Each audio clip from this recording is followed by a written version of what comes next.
Hi, welcome to Get Used to It. I'm Sheila Kuehl, your host, and today, as usual, we have a really great show for you and three wonderful guests.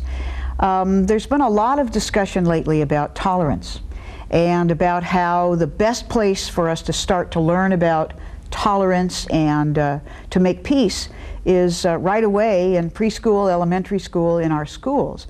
And we have three people with us today who are engaged in this work in one way or another, and a discussion about those who are not so much in favor of this work and what we also try to do about that. My first guest, Norma Bowles, who is the artistic director of a theater group called Fringe Benefits, about which you'll hear more in a minute, and the editor of a magazine called Cootie Shots, which you'll be able to buy actually in a bookstore anywhere in the United States. Welcome, Norma. Happy to have you here. It's great to be here, Sheila. Thanks for inviting us. You bet. And my second guest, Cynthia Ruffin, who is also a member of the company of Fringe Benefits, but she is an actor, a writer, a poet, and a teacher. Welcome, Cynthia. Thank you. Happy to have you here. Very excited to be here. Thank you. My third guest is Myron Quon, who is the deputy director of the Lambda Legal Defense and Education Fund here in Los Angeles, which is not directly engaged at the moment in some of the suits we're going to talk about, but certainly part of this issue. Welcome, Myron. Thank you. Norma, let's start with you, because people don't really probably know around the country yet about Fringe Benefits. Tell us a little about this theater company and how it came to be and kind of how you came to be with it. Okay, great. Fringe Benefits is a groundbreaking theater company that was born in 1991 with work with GLBT street youth. Fringe Benefits works to turn lemons into lemonade. Okay, we turn the lemons, that hurt that comes from discrimination, into lemonade, plays that heal, plays that help reach out to people and let them know that discrimination hurts. And where do you perform? We perform these plays, Cootie Shots included, most so currently. Cootie Shots is the name of the set of plays that Cootie you perform? Shots is our set of plays for elementary school students. And we have performed all of our plays, K through 12. Cootie Shots is for kindergarten through 6th grade, and we performed in public schools and private schools and Catholic schools, churches, temples, and community centers throughout California and even in New York City. Now, why do you do this work? I mean, what does it kind of mean to you, and what do you get from it? I began this work because as a child I had been a perpetrator of hate speech, certainly. I'd called other kids names. I had been the target of that, and I'd been a bystander as well. And all sorts of put-downs for all sorts of reasons, people trying to be cool, people posturing. And I also grew up getting to do theater as an actor and as a student and a director, and just enjoyed so much what you could learn doing theater and what you could communicate to others from your heart, to tickle the funny bone, to reach through to other people's hearts, and realized it could do a lot through theater to reach people and help them understand that name-calling, bullying, discrimination is so destructive. And the Cootie Shots book in particular, And there it is. So proud of this book. Cootie Shots is about early hate crime prevention. It's an anthology of really fun plays, songs, and poems, 4 years in the making. 500 youth, parents, teachers, and professional theater artists collaborated and contributed their words and their art to help get across the message that every man, woman, and child deserves to be treated with respect. And how are you received in schools? I mean, do you go and say hello to the principal? We've got a cool play about tolerance of every single kind in the universe, and would you like us to come and perform? Or do you involve the kids in the performance? Or how do you start with this stuff? How we start is we work with school teachers and parents first in creating the plays and editing them and making sure that they're all age appropriate. And then those parents and those teachers and the students often say, we want you to come to our school. When we first began Cootie Shots, we thought we'd reach maybe 20 schools. but the demand was huge from the get-go. Over 100 schools invited us, and we ended up reaching over 100 audiences of elementary school children, over 25,000 youth. We talk the teachers and the principals through what's included in the show and make sure they really understand that we're inclusive, that we deal with all kinds of families and all forms of diversity. Ways that we've been received in schools, too. Here's one that's sort of not a typical story, but I think a really important story. One school, we heard that a kindergarten mother was very upset that we were coming. And she was going around and talking to the other kindergarten parents, the teachers, the principal, and saying, keep your kids home from school. This is going to be a horrible thing that's coming to our school. We have to protect our children from it. She kept her child at home, but she came and she saw the play herself. And afterwards, she apologized to all the other parents, to the teachers, the principal, and she bought a book on tolerance for the school library. Now there's a good story. There's a happy story, yes. Now, what do you think she was expecting and then, like, didn't find, kind of? I mean, you must see this more than once. I can't imagine that everybody would go, oh, isn't this wonderful? We're going to have, you know, plays about tolerance on the basis of race. Well, we can do that. That's okay. That's American now. But gay and lesbian stuff, I can't imagine everybody just welcomes, even if you call it tolerance, skits that have anything to do with our community. Yes. Yes, though the play includes tolerance based on religion and race and disability and class and gender and appearance, size, weight, the fact that we also say that it's important for people to be appreciative of diversity in families, that not all of us have a mom and a dad. Some of us have one mom or two moms, two dads, an older brother who might be gay. We say that everybody, with whatever family structure they have, needs to be treated with respect. And I think that there are sometimes families who think that to say that you have to respect someone, no matter what their sexual orientation nor their family structure, is to start talking about what people do in the bedroom. And we don't go near that in Cootie Shots. It has nothing to do with sex. But I think perhaps some people think you have to talk about sex to say that it's okay for someone to be gay or for someone to have two moms or two dads. Well, it is interesting. I think that one of the tacks that the right wing has taken is to define us as being only about sex, not sexuality, but about sex. And that's how they say, you know, you don't want to have anything to do with them because it's the whole notion of being gay is not age appropriate from their point of view. So do you think that's what this mother was thinking would happen in this play? That she kept her kid home? It would be my guess that she thought perhaps something would be said that was not age appropriate or that had to do with sex as opposed to about tolerance. But don't you think tolerance sometimes is a dangerous thing? In what regard? Well, I sense that people would feel, if you want to control what people think and believe, in a very, let's say, even in a religious sense, that it's a very dangerous thing to let in another message. I think, isn't this why parents want certain books taken out of the library, etc.? I think you're on the right track there. It's just so hard for me to understand. For instance, one of the religious beliefs that I feel religious trainings that I think is so exciting is the Unitarian, which asks their young people to keep thinking about questions, keep raising more and more questions, to have the courage of their convictions and beliefs, but to keep learning and being curious about other people, different cultures, different beliefs. Well, Cynthia, how long have you been involved with Fringe Benefits? For 4 years now. And how did you get involved and why? I met Norma at the opera and she like,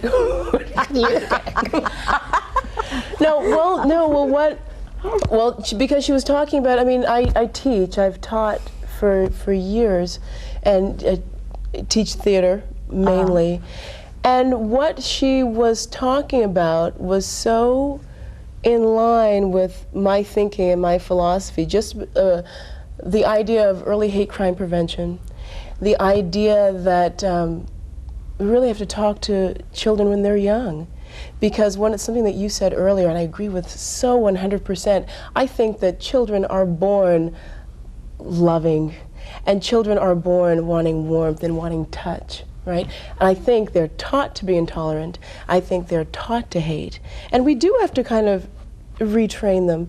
And I think the earlier that we get in and start talking to them about diversity. I really don't like, I know the word is kind of tolerance, but I really don't like using tolerance. I so much more appreciate diversity and celebration, celebrating people for their differences. So I believe very much in getting in early with that message of, you know what you came up with and what you know to be real is what's right. And all that other stuff is stuff that you're learning and stuff that's coming from somewhere else, from outside of you. And that really fuels me, fuels my passion, and I love working with young people. I'm really inspired by young people. So what's the experience of your audiences? What do they say to you after they see a performance, if they come up and talk to you? They do. Well, it's built into the show. Well, one of the things, yeah. So it's built into the show that we actually do have a talk back, a question and answer period with them, and then we invite them to come up and say hi to us, and and they're so excited. So a lot of schools don't have shows that come into their schools, so it's exciting to see stars. Oh, yeah, I saw you. It's like we came in and brought them a movie. So. Mostly what my experience talking with the young people afterwards has been this incredible sense of validation. Like we talk about why we do the show, what brought us there, and one of the things that I say, and we kind of have a rehearsed thing that we say, stemming from our own experience. And my experience was that when I was a kid, I was always called a tomboy. I was called a tomboy. My dad told me what's wrong with you? Wear skirts and stand out of that tree. And I have so many young girls who always come up and talk to me about, oh my gosh, people call me boy all the time, and they call me tomboy, and they invalidate me for being who I am. Mm-hmm. And so just the whole idea that I'm validating young girls and boys and just giving them a voice and letting them see that, oh, I'm real, and wow, and I'm not what you expected me to be, huh? That's okay. And do they keep this lesson with them, do you think, or is it like a show to them? Both. I think it's a show to them, and one of the good things about it being a show is that everybody likes a show. Uh-huh. Everybody likes to be entertained and to laugh, and to the idea of being able to feel your pain or just go right along there with you. So yeah, it's a show, and I think because it's presented as a show, it's theatrical, I think it stays with them. So what do you were talking about taking a group of kids to the Museum of Tolerance here in LA. Was that part of the school stuff that you do, or part of this stuff? I also work for another nonprofit. I work in an art-based after-school program. Uh-huh. I teach creative writing. I teach literacy through creative writing. And one of the things we're dealing with specifically this beginning of this semester is we're looking at issues of diversity and tolerance and oppression. So we have spent this entire month dealing with, we started with Native Americans by reading Island of the Blue Dolphins, spoke to a Native American storyteller. We looked at the civil rights movement and freedom writers specifically. We did journal writings on being a freedom writer. This week has been all about the Holocaust and what happened in the Second World War.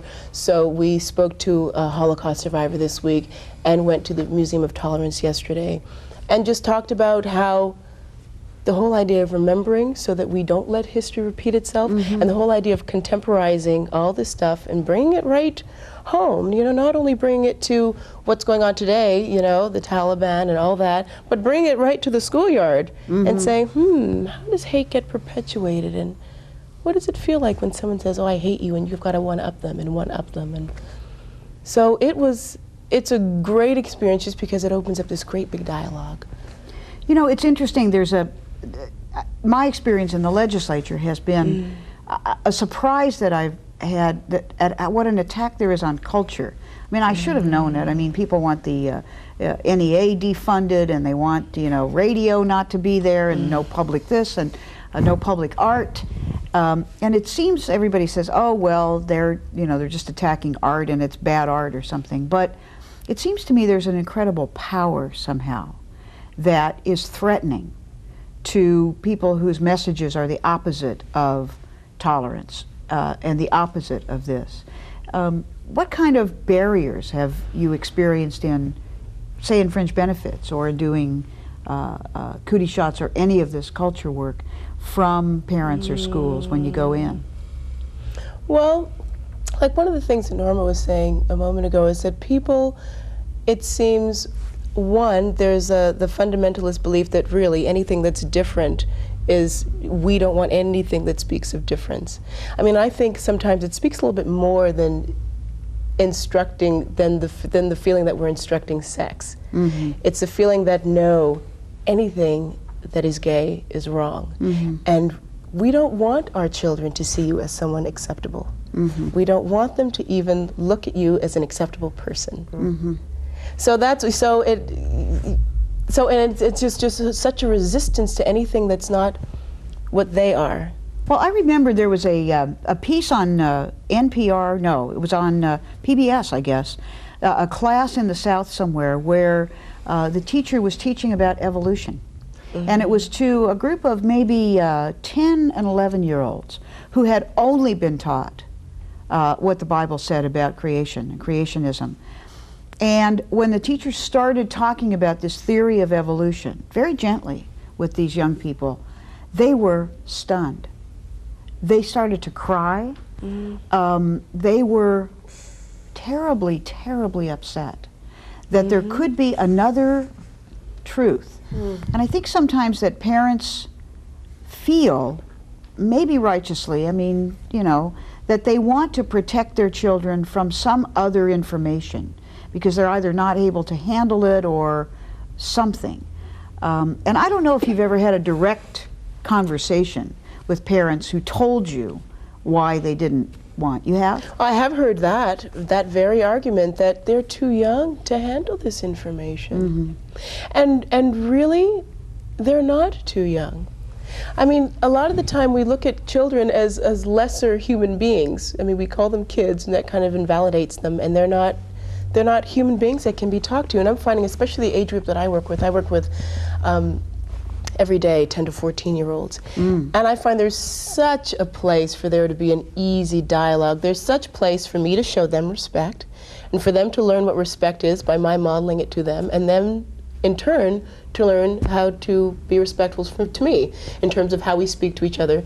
And sure, there is age-appropriate language, and I think it's one of the great things about cootie shots is that it is handled in such a wonderfully age-appropriate way. But there's age-appropriate language, but very much we can talk to young people and let them have a dialogue right back with us and let them have ideas and let them have opinions. Might not agree with all their opinions, but we can say that we don't agree with their opinion and they can say that they don't, you know? Mm-hmm.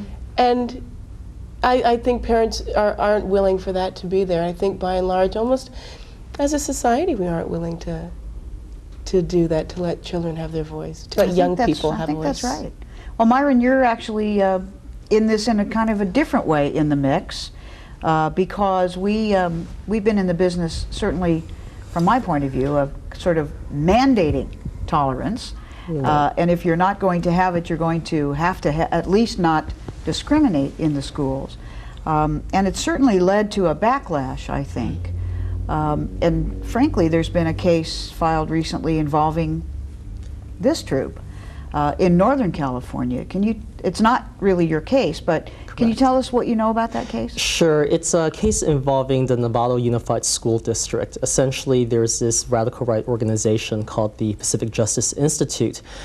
And they filed a lawsuit against the district, and they're arguing that the stuff that Norma and Cynthia are talking about, the work that they're doing, they're trying to argue that it's a violation of the law. And clearly it's not. In terms of what they're doing, they're basically saying Norma and Cynthia are going out to the schools trying to do their performance, but there's one part of the performance that's bad. And the part that's bad is the part about gay people. And the way they try to claim that the law prevents it from happening is that the part about gay people violates the sex education code. In other words, they're doing this thing that we see again and again around the country where the radical right will say gay equals sex, sex means you need parental permission, and there's a way of opting out children from exposure to sex education. And again, that's totally wrong, that's not true, but it is a tactic that they're taking right now. The Pacific Justice Institute has never been very happy about my bill that protects students against discrimination at school. Are there other cases that they're sort of interesting at? It feels as though they're thinking of ways to kind of attack this law. They've attacked the law. They've attacked diversity and tolerance and acceptance education in many different ways. Whenever there's been any gay-straight alliance activity in schools, they've certainly tried to support parents who are against the formation of gay-straight alliances. Again, the parental opt-out issue. They've tried to help parents remove students from teachers' classrooms if the teacher ever talks about gay issues or is openly gay or supports gay issues. Whenever there is the possibility of a local school district or local school itself passing a sexual orientation non-discrimination policy, again, they're there trying to support parents on the other side saying, well, no, you can have a non-discrimination policy, but don't talk about gay people. Don't use the word sexual orientation. We think harassment is wrong, but do not list sexual orientation alongside race, religion, or disability. We don't accept that. Well, what do you think about this? I mean, people are generally pretty, I think, supportive of parents saying, look, it's my child. I want my child to have the experience that I want them to have. I mean, what's wrong with it? To a certain extent, they're right. I think that when you send your child to public school system, you should have a say. But again, in the United States, we have things set up a certain way, and that's called using a school board. So in other words, parents are able to advocate on a local level by electing a school board and by talking to their school board members about issues that are of concern to them. That's absolutely fine. But in terms of any parent, whether it's a progressive parent or a not progressive parent, going into the classroom, trying to tinker around with curriculum, trying to totally hold the entire school system over a presentation on diversity, that doesn't make any sense whatsoever. So that's certainly one point. And the other point is, again, what we're talking about is one thing: diversity, acceptance, and tolerance. It doesn't make any sense for anyone who wants to have a healthy school system and have a healthy state or healthy nation, try and oppose these sorts of initiatives. Well, it seems as though we don't have any laws mandating hierarchy, but it's a sort of regular fallback, I guess what we'd call now with computers the default position, where this thing that Cynthia was talking about, where I do something and then you do something and then I do something, and it's always the other guy's fault.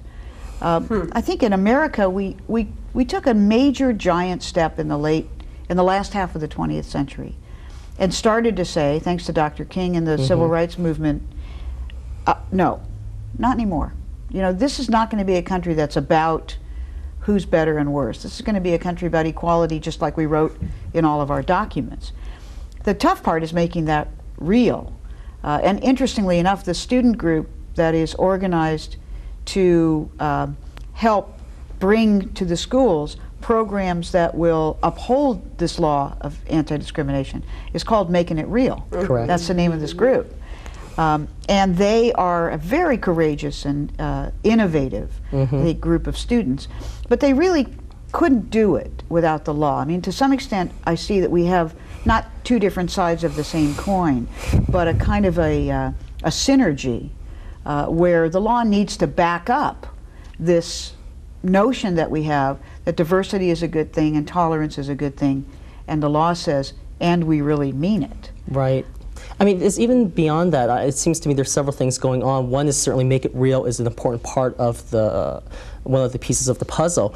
Of having peer training and it's really about empowering the youth, because again, we can pass laws and we can try and tell kids what are the right things to do, but unless their peers believe it and say it and kind of bring the message out to everyone, it's not going to work as efficiently. And certainly again, it's beyond empowering them and sort of advising them and sharing knowledge with them about the law. You also do need lawyers and advocates who are willing to go into the school boards, going to meet with principals and superintendents, because again, all around the country, I'm always dealing with students who know their rights, have laid out a paper trail in terms of what's not going right at their school district, and at this point we really need a lawyer or an advocacy group to come in and push it to the next level, because despite clear law saying you can't discriminate, you can't treat these students differently, they're still being discriminated against. So it's a national problem. Oh, it's clearly a national And you problem. work with Lambda in other states or with organizations in other states? I mean, Lambda is a national organization, so in terms of the work that I've done, whether it's teacher harassment, student harassment, gay-straight alliances, that's across the country. I do have a focus here in the Western region, the 10 Western regional states. But again, I've spoken to people around the country on these issues. I've gone to GLSEN conferences, the Gay, Lesbian, Straight Education Network. And again, I've worked with the NEA, so I've worked with many different organizations, all of us who care about youth and student issues and trying to ensure that it's a safe environment for everyone. So are there issues in other states similar to this where you have sort of programs concerning tolerance and diversity in schools that are being attacked as well? Oh yeah, definitely. I mean, in terms of, again, you had the story about creationism and how there's sort of this conflict or this tension. Certainly anywhere in the country, we're having the exact, in fact, I just spoke to Carolyn Wagner. She's the Vice President for PFLAG. This is actually going on in Arkansas right now. Oh. This is exactly what's going on. She contacted me just a few weeks ago because all of a sudden, in this small rural school district, this parent has shown up with this so-called parental opt-out form claiming that her child should not be exposed to gay issues because that would be a violation of the sexual education code for that state.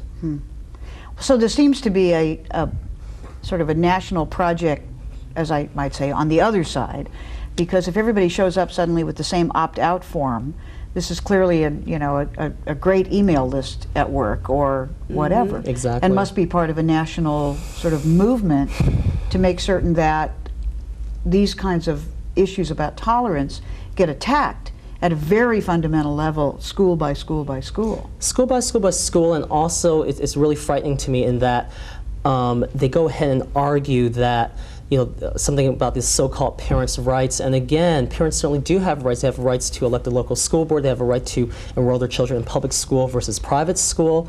But again, this particular, if you focus in on the actual issue, is there such a, does the law truly say that kids can't be exposed to gay issues? And that's not true at all. I mean, again, what Norma and Cynthia are doing and all these other people are doing, they're just trying to talk about culture, they're talking about acceptance, they're talking about discrimination, they're trying to create a safe place for all kids. That's all that's going on, and that has nothing to do with sex education or sex. So you were saying that before we started the show that you guys have been in New York. Yes. After September 11th and doing sort of performances. Have you found other kinds of intolerance growing? I mean, we were worried about, Muslim kids and Arab kids and everybody sort of picking on them suddenly because they're going to be, the enemy. Have you found that as well? Well, certainly touring the show, when we talk to the youth, every single reason that a child can be picked on, they will be picked on for it, by each other and by adults, unfortunately, as well. From wearing glasses to being larger than the norm or smaller than the norm. And Cynthia told me a heartbreaking story, and I don't know. Yeah, we've got one little boy, and that kind of speaks to our need to, especially in the schools, to really talk to, from the top down, everybody's got to be on the same page of not tolerating discrimination at all. November, probably, it came to my attention that we had a boy at our school named Osama. Oh, wow. And he was being tormented.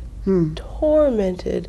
Spitballs, rocks, kicks, fisticuffs, everything. He was being tormented, and it was not being dealt with by the school. It finally got dealt with, and the solution finally was that he would be released from school 15 minutes early so he could get a head start on his tormentors, and they would start calling him Sam at school instead of Osama. Oh my gosh. And that is, I'm speechless. Well, this is a lot what happens to gay kids too. Yes. It's kind of like, well, it's your fault, you're gay. And I'll tell you what, we'll just, this notion of getting a head start on your tormentors, it reminded me of a TV show I saw once where you were the prey and there were the hunters, and they said you take off 15 minutes and the rest is sport. Yes.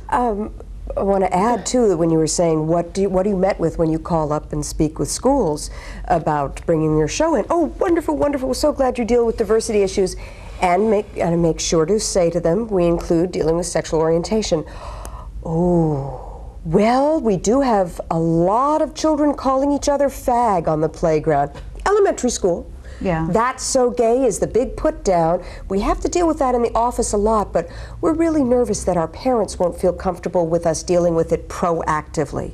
Now, proactively seems pedagogically, and they will agree on just about every other issue, the way to go. You're proactive so that that child doesn't ever have to be called a fag, doesn't ever have to be chased or beaten up. You let them know at the beginning of the year, this, that, and the other language is not okay. It's okay for people to be who they are and to treat each other with respect. Well, you know, it was interesting. We were talking about how, you know, being, oh, that's so gay was the big put down. And everybody was very uptight in our community about that. And I reminded them, the older ones, that when we were in school, we used to say, oh, that's so lame. Yes. And never did it occur to me that I was putting down people who were people with disabilities. Never thought about it. And yet, the choice of a word, you know, Connie Rice, who's a wonderful activist on all civil rights issues here in LA, says defamation always precedes annihilation. The notion that you'll begin with language or some attitude. I mean, this is why, Cynthia, I think it resonates so much when you said, and you as well, Norma, early hate crime prevention. So do you think it works? I mean, we're adults, we've got this notion about what works with kids. What makes you think it works? 100% believing that it works. Yes. For one thing, I want to just say generally the work that we're talking about here and the work that people are about in teaching schools K through 12, it's about creating wise, compassionate citizens. People who can relate to people of all kinds in fair and equitable ways.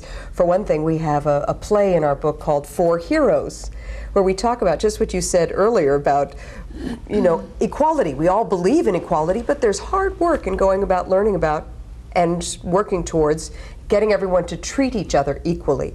In Four Heroes, we meet Rosa Parks, Susan B. Anthony, Cesar Chavez, and Harvey Milk. And learn how they each worked very hard to make sure everyone was treated with respect. In terms of the impact our work has, long term, I received quite recently a fax from a teacher where we'd performed, a teacher from a school where we performed cootie shots.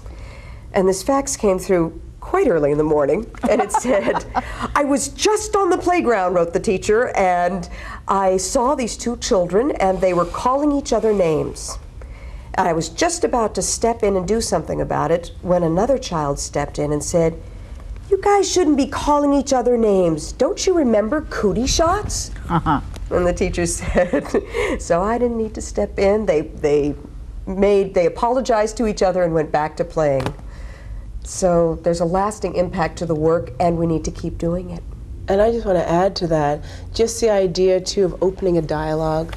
I think there's so much power to just opening up a dialogue. I mean, I've been in instances where people have been afraid of not knowing, you know, before the PC African American came out, there was not knowing how to, well, can I call you black? Can I call you African? What are you? You know, and just the idea that, you know, well, okay, I prefer to be called Yabba Baba.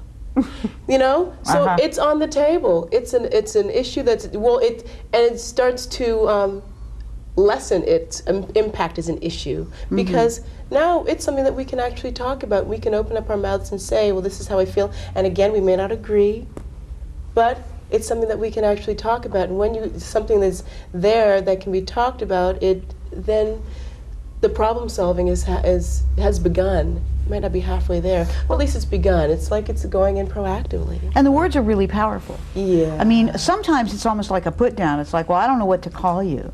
Right. Yeah. You know, and if you're going to let me know, then you're also going to put me in my place about it. It's not a put down. It's the, you know, whatever name I choose for myself. And I think often people feign not understanding. Right. In a way, you know, how can you call each other something that I'm not allowed to call you? Well, because that's how it is. You know, I mean, I get to choose how I use the word. It's exactly like a meeting I had recently with the LA County Sheriff's Department talking about the gay and lesbian community and its perception of the Sheriff's Department. And it was a safe space, more or less, in that we had about a dozen activists from the community plus 2 reps from the Sheriff's Department. But I kept on saying queer this, queer that, and eventually one of the older gentlemen, he said, excuse me, what are you saying? And I said, I'm really glad you're asking. And I explained the history of the usage of the word queer, but I also explained, I'm using it here amongst my peers. You should never say that when you're out in patrol. Use LGBT, you know, and then he needed explanation as to that as well. He said, "What's LGBT?" So it's just, again, it really is a part of the beginning to try and address the problem at the very least. But it's not an unusual thing in culture. I mean, with some people, you say, "Can I call you by your first name?" I mean, in a way, it's the same thing. It's like what permission you ask for a certain kind of familiarity. Calling by the first name or Mr. Jones. In public, I mean, in our house, we refer to each other as Senator so-and-so, my esteemed colleague, and everybody goes, oh, wow, you know, all these things. But it is a way of creating an atmosphere of respect, even where there may not be one on a particular morning or afternoon, because words are a powerful thing. And I think that in terms of our communities and the kind of language we use, it's important for kids to understand that language hurts as well. It was interesting when you started out this very thing, Norma, by talking about making lemonade out of lemons. Can you say more about that? I think I understood, but from hurt comes healing. How does that work for you? One of the things is the best example of it is actually a play that Cynthia Ruffin wrote together with the Gutierrez family and fringe benefits actors and PFLAG moms and dads. We heard, here's the lemon, we heard the story of Lydia Gutierrez and Mike Gutierrez. They told about how their 5th grade daughter had been tormented, teased, harassed, called names every day in school, 5th grader, because the children knew that her older brother was gay. So she was called all sorts of things that we could never put in a play that would be shown to other elementary school students. They shared that story with us in a play development session. We improvised, we acted it out, tape recorded it, and then Cynthia Ruffin and the Gutierrez family and we all would look at the script and look at the story as it continued to unfold, as the family went to the principal and went to the priests, it was a Catholic school, to discuss how are we going to handle this and make sure that the children don't do this name calling anymore.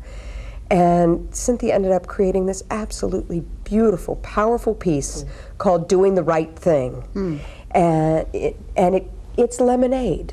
It helps the children see and understand what Natalie Gutierrez, the 10-year-old girl, went through and how her family stood behind her and how everybody, teacher, family, other students in the school, began to learn through her courage about doing the right thing, about standing up for yourself, standing up for your brother, accepting everyone. Well, it's interesting to me there's also a hierarchy of what's a bad kind of discrimination and what's a not so bad kind of discrimination. I mean, we kind of run into this when we tried to do law about sexual harassment in the schools, where we got a lot of pushback from people in the administrations of schools saying, oh, boys will be boys. You know, how the heck are we supposed to control this? Hello. I mean, and of course we heard the same thing in offices. But do you run into anything like that in terms of, well, this is a safe thing to do a play about because it's kind of a feel-good thing, but this is not a safe thing? I heard you say about gay and lesbian stuff. No, you know, people don't think that's safe. But do you get objections to any of the other issues, or is this kind of it at the moment? People seem to be very responsive to all the pieces that we do dealing with disability, religious diversity, race, class, gender, and by and large, open-minded, fair-minded, educated people are really moved by and understand the importance of including GLBT issues in the same context. But there's, you know, when something is causing concern, when something elicits a response, a negative response, it is a GLBT play. A play that deals with GLBT issues. They always want to check out my piece. Right. Just take that piece out. Just don't say gay. Just don't say gay. But I must tell you that, again, one of the principals who was concerned, we love the idea of your play, we're so excited about it, but can you just take out the word gay?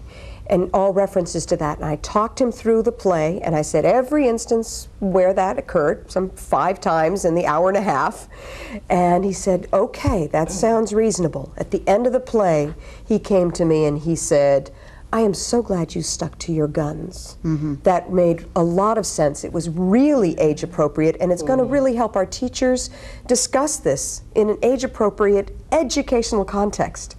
Because when we ask the children in the audience, who's heard these words before? All the hands go up. And unfortunately, most of them have seen it on Jerry Springer. When they say where they've heard it and seen it, they've watched Jerry Springer in the afternoon. They hear kids saying it in the playground. They get called it walking home from school. They've heard it at home. They've heard it at home. Yelling at the mom or dad, yelling it at somebody in the next car. So what we're doing is we're saying, it's not okay. We're not introducing any terms to them. We're not introducing anything new, not at all. We're dealing with something that is right there, and we are really, really taking an approach to it. Well, it's there, so let's talk about it and let's. And you really don't tell the kids this is bad. It's essentially, from what I've seen of the plays, it shows the hurt that it causes, and hoping, I suppose, in a sort of a faith-based way, that the kids don't mean actually to hurt each other that much. Or if they do, they strike out of their own hurt or something. Yeah, well, that's also what we get all the time. Is like, oh, we don't mean it. Yeah. Oh, it's not, it's just a word that we use. It's like, your shoes are so gay. We don't really mean it. We actually deal with that in one of the pieces. So then if I said that those shoes were so black, that would be okay? Or if I said those shoes were so Latino, that would be okay to say? It's like, well, no. But, so then we start looking at, okay, well then, it is hurtful when you say those words. And they really get it from a standpoint of what's fair. Kids really, really have a strong sense of fairness and equity.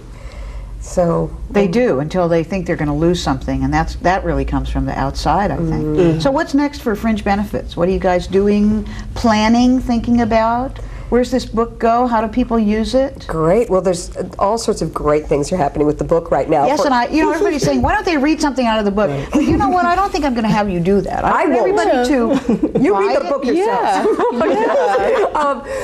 There is a wonderful free curriculum guide available on the GLSEN LA website, www.glsenla.org. So that's GLSEN.org. GLSenLA.org. GLSenLA.org. And that has language arts, social studies, PE, cooking, all sorts of different tie-ins to the 56 plays, songs, and poems. Well, I suppose that does make sense, actually. Also, and the publisher has afforded us a wonderful opportunity to follow up the work by going into the schools and doing theater for social justice workshops. We're doing free workshops for schools where they get the children work together with us and their teacher to create an original play of their own to deal with a discrimination issue they think their campus needs to reckon with. In some schools it's disability, in others it's the new kids, in some it's race, it's whatever's appropriate for those schools. We're working on a Spanish language video, Mitos, Ritos y Tonterías, a group of Latina moms who saw our play for their children asked us to come back and help them create a film to help their husbands understand how these issues affect their children. Wow. And what's next in the legal world? I guess it's a network from what you've said. I mean, you're in contact with lawyers in other states, and it's just interesting to me how these things come together. Here you are, and it's like, we're just doing this positive, really sweet and wonderful thing, and the kids love us, and then boom, somebody else really doesn't want you to do it, and it's kind of like you're the hobbits, and you're just doing good things, and suddenly there's a big bad world out there. I think there's still some areas. I think in terms of the formation of gay-straight alliances, we finally, as a nation, understand that that's okay and the law requires that. I think the 3 areas that we still need to work on are curriculum, where again it's very related, but again state mandated curriculum and having inclusiveness and diversity and tolerance as a part of, integrated part of K through 12 education. We're not there yet. Again, just still anti-gay harassment, where Lambda's representing Derek Henko, a kid who was harassed terribly during his high school years in Nevada. So again, throughout the country, I think there's still cases of anti-gay harassment that require litigation to resolve. And again, this so-called parental opt-out thing, again, I think the law's on our side, so there's not really a lot to be worried about, but I think it will slow us down, and I'm worried that these radical right people will, again, sort of just slow down progress by putting out these red herrings and making administrators and principals and teachers afraid to do the right thing. So those are sort of the areas right now where we need to kind of like keep an eye on it and try to do as much litigation, as much proactive discussion. And has this suit worried you guys? Well, I tell you, yeah, it does concern me that schools and school districts have to be spending time and money dealing with things like this, that they should be spending taking care of their children. But the good thing that's come of it is that many of our supporters, the Anti-Defamation League, National Conference for Community and Justice, Southern Poverty Law's teaching tolerance programs, all of these programs, which include in the roster of diversity issues that they support, they definitely include support for GLBT youth. They're coming out loud and strong and saying, we still believe what we've always said, that everybody needs to be treated with respect. And what were you guys doing in New York? Well, I didn't go to New York. Oh, I'm sorry. But I do get to write about it. Maybe next time. You get to write about it. Yes, we actually have, one of the things you're talking about, where we're going in the future, one of the things we're doing is Christina Nava and I, who's also another company member, we're creating a newsletter. Huh. So I get to interview everyone who went to New York. And is this somebody who went to New York? Yes. So what did you do in New York? What are you guys doing? Tell us. We had a grand time in New York. We got to Well, we feel bad for us. Exactly. I'm so sorry. But we had a wonderful time hooking up with people from different universities, from Connecticut and New York universities and theaters and school boards who want to produce cootie shots and tour it back east. Huh. And there are folks in Chicago who want to do it, and here in Los Angeles there's middle schools and high schools where people want to produce cootie shots, their own tours, and take it around. So Now, you very said exciting. that cootie shots, per se, is really 0 through 6. But then you talk about middle schools and high schools. Is there also a set of plays for them? I know age appropriate, Well, but one it of would the be things quite that's, different. we went out and toured with this show as playing the parts. And some of the interesting things, we saw a high school last week that did a couple of the pieces, and it was so cool to see younger people, not that I'm not very young, but it was so wonderfully cool to see younger people then doing these plays, because then it's such a great forum for younger people to present to even a younger audience. I It's see. a great forum for that. And the workshops that we're teaching, the Theater for Social Justice workshops that we're teaching, Norma's, said more than once children, but actually it's going through the whole spectrum of young people. Last week we were in San Francisco teaching Theater for Social Justice workshops to high school age kids, and I've been in Agora, teaching in Agora, and dealing with some of their social justice issues at their school, and teaching them how to build a play to talk to their peers about it. So, a lot of the stuff in the book and some of the stuff that the company's doing is really hitting a broad range of kids. Well, the experience that you have in high school about this, it changes you in a way that isn't just about the message of tolerance. Participating in doing this stuff. I mean, I don't know whether you were actors from a very young age. I was, Yeah, and I my was, work really, yeah. You betcha. it changed me in terms of the things that I was engaged in and what, I wanted to do. And I'm always interested to know kind of what leads a person into ending up making their career working for social justice, because it's kind of it's an interesting thing. Was it something that grabbed you as a kid? I mean, what did you think about? I think it always had. Well, apart from the fact that I was a handicapped child. I had a leg length discrepancy that I still have, so I went through all of elementary school with a big lift on one shoe. Wow. So I had one big old, right, one big shoe.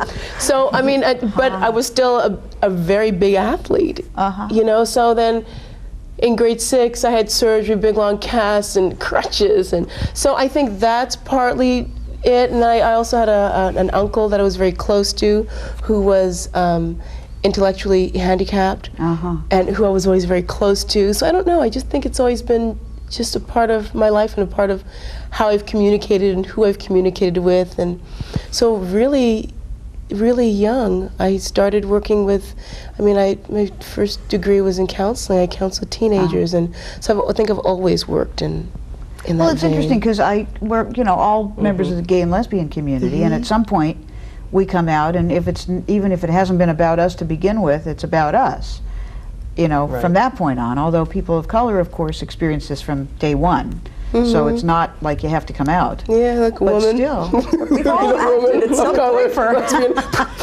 Yeah. right. I also want to say that Fringe Benefits is ready, willing, and able to travel to any part of the country and do theater for social justice work to help young theater companies or schools or anyone, community centers, get started in creating their own anti-discrimination plays.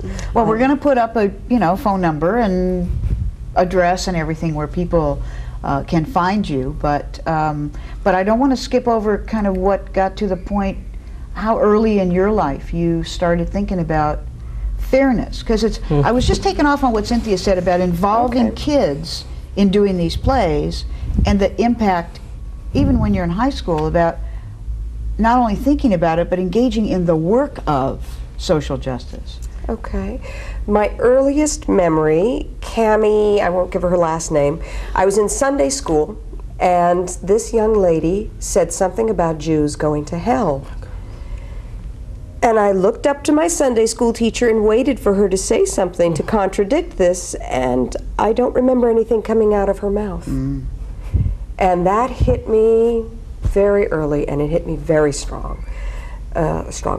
So that, coupled with having the tremendous joy and good fortune to get to study with wonderful teachers of all kinds, and to get to do summer theater programs. We did, in my high school, we did not Free to Be You and Me, The Me Nobody Knows.